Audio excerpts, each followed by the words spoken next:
to give parents and loved ones peace of mind that our government's doing everything we can to make sure these festivals are as safe as possible. Minister Hazzard? I'm sorry, excuse me, I'm just going to get my colleagues to talk. Can I? Do you like to comment on that? Well, we're going to. I will comment on it. Do you support the Commissioner, Premier, do you support the Commissioner who says that policing requires a little bit of fear? There are child protection groups today, Premier, that say the strip searching of minors is child abuse. And do you condemn the Commissioner? And what do you say to people who say the Commissioner is protecting pedophile police officers within the New South Wales Police Force?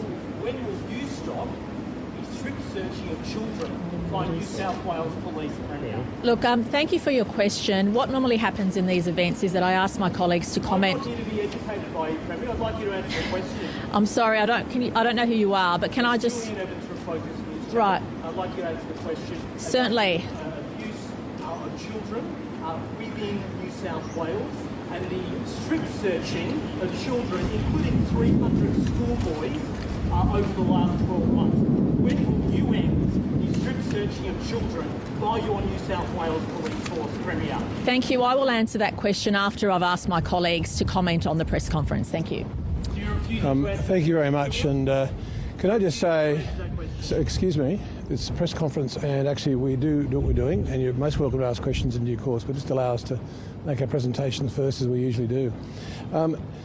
Could I indicate that obviously the entire government of New South Wales wants to see music festivals enjoyed by young people in a safe way, and so we are doing everything we can.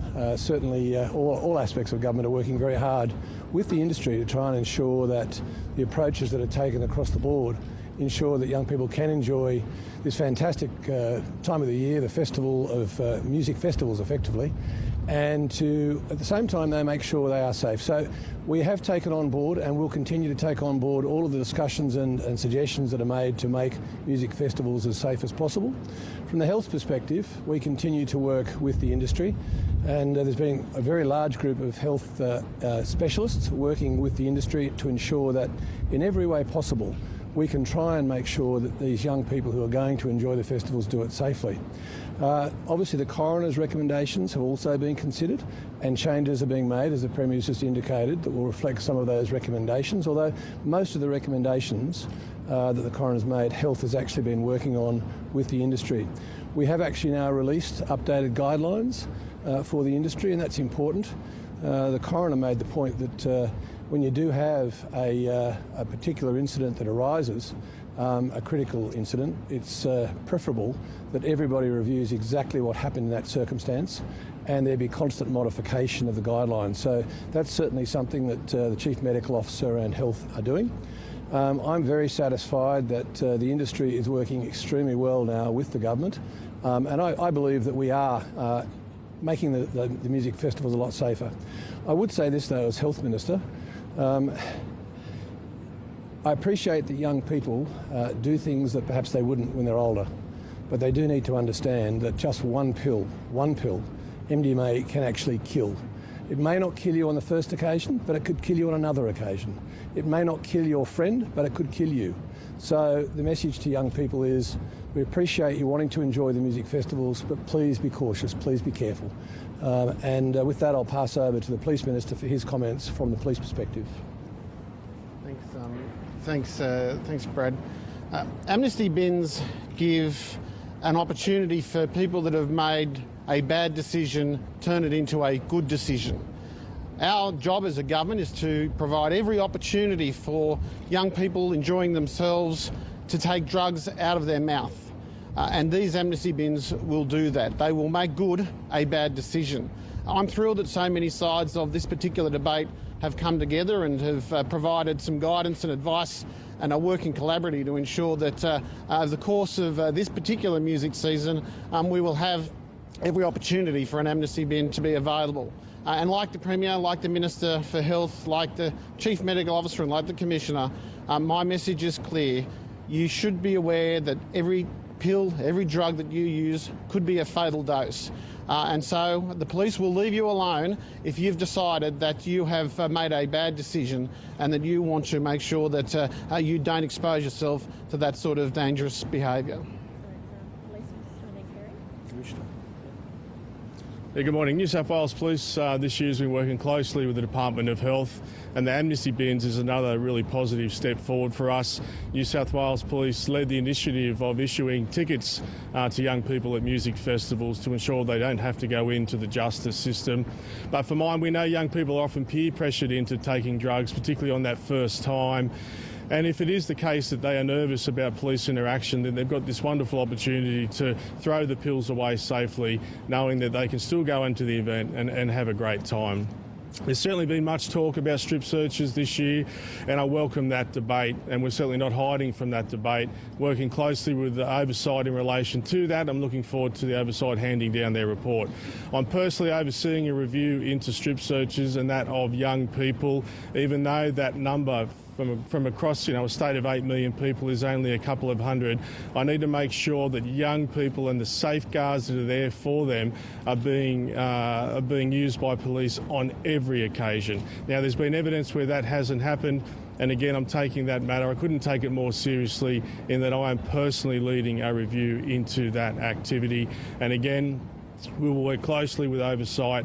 We've already made a number of changes to improve our safeguards, but we are owning we need to do this better. But at the same time, New South Wales is a very safe state. That is not the same for every state around Australia. It's not the same for every modern democracy around the world. We are still seeing crime stable and falling, even though that we are a growing state. And we should be proud of the work that New South Wales Police Force, men and women, do every day in a very, very dangerous environment at times. Thank you.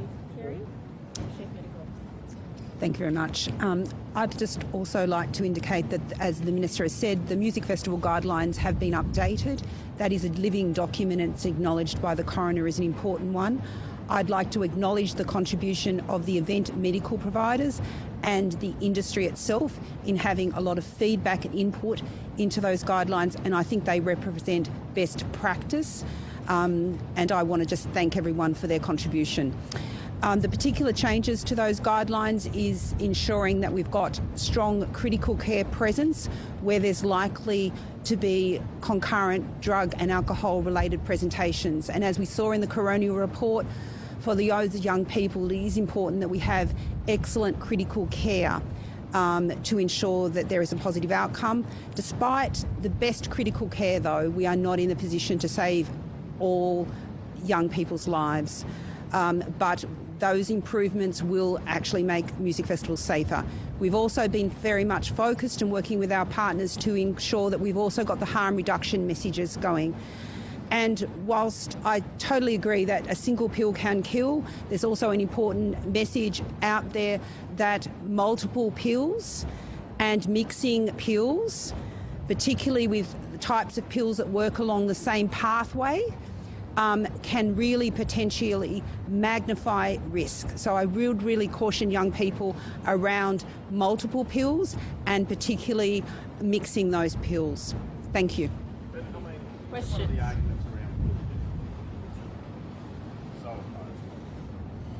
That's an opportunity to educate. That's an opportunity to say to young people at the festival, don't we? Well, we're taking the opportunity to educate now and have been for a considerable period of time. And what concerns us is we don't want to take any action which could unintentionally make the problem worse. And certainly I read the findings of the Deputy Coroner's report and it was harrowing reading. And if you look at the causes of death for those 6 young people, it was the pure MDMA in 5 out of the 6 cases.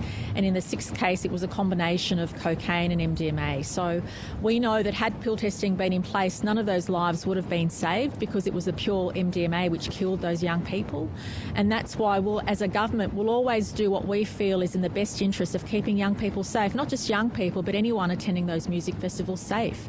And I want to commend in particular our health and police authorities for coming together, having an open dialogue with industry, having an open dialogue with young people themselves to really understand what is the best way for us as a government to get the message across, but also what is the best way for us as a government to actually take action that's going to keep people safe. And that is our preeminent and most concerning decision-making process. What is going to keep people safe? What is the best chance for us to get the message out, but also to reduce chances of people making a split-second decision which could cause them death? And these amnesty bins are a way in which people don't need to panic. And as the Chief Medical Officer, Dr. Kerry Chant, just said, a single pill can kill. Multiple pills obviously have a high incidence or a high chance of causing death.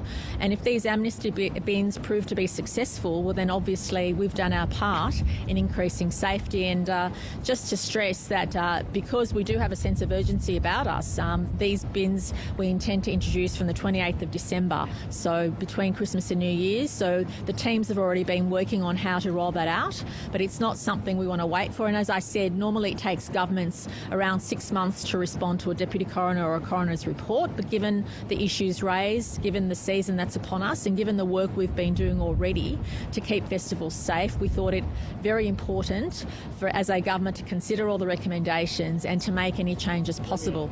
Yeah. And this matter is related to festivals. So at these festivals, you're now saying that young people can dump drugs. What about my original question, which is that there are three instances of police officers, New South Wales police officers, strip-searching children, particularly small boys, and touching their genitals. Mr. Fuller, the Commissioner, has not condemned that. Do you condemn that? And when will you end the strip-searching of children in New South Wales unsupervised by New South Wales police officers? Well, I'm very pleased to have heard the comments of the Commissioner today, which back in what he's been saying for a long time, and that is reviewing the operations of how strip searches are conducted and to make sure that police follow the letter of the law and the letter of the guidelines in those instances. It's illegal, Premier. It's illegal to abuse children in this state and in this country. So do you endorse the illegality of corrupt New South Wales police officers? Mr. Fuller, the suggestion that Mr. Fuller is protecting paedophile police officers. Surely you, Premier, wouldn't do the same. You say that you endorse the legality and the law in New South Wales, but it is illegal to molest and abuse children in this state and in this country. So what you're saying is incorrect. So when will you cease the abuse and the searching of underage children in this state? Well, as the Commissioner said, there are laws in place, there are guidelines in place, there are rules in place, and what the government and the Police Commissioner need to ensure is that every police officer ensures those procedures are followed in the appropriate circumstances. Yeah.